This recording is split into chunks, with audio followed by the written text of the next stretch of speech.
Ką aš galvoju apie intelektualaus fitneso klubus? Iš pat pradžių aš galvodavau, kad tai, kažkokie tai klubai, bet kuo toliau aš tuo labiau susijęju su dviem pavardėm.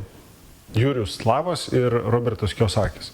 Jurijus Slavas kaip Roberto Kiyosakio vietininkas čia Lietuvoje, oficialiai pristatantis ir žaidimą, ir mokymus, pinigų srauto žaidimą, ir mokymus, kurie susijęs su finansiniu raštingumu, asmeniniu finansiniu raštingumu, kas yra išties labai gerai.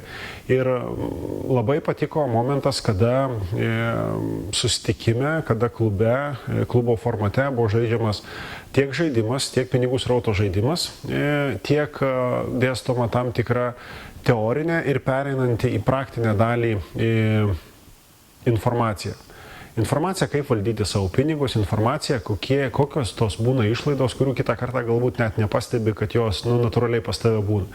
Ir kas toliau dar norintis, galintis suprasti, išmokti šiek tiek daugiau apie investavimą, apie akcijas, apie dividendus ir visus kitus tokius, atrodo, galbūt mistinius dalykus, bet labai labai naudingus savo, šeimai, ateičiai, edukuojant galbūt ir save, galbūt ir savo vaikus, draugus ir taip toliau ir taip toliau.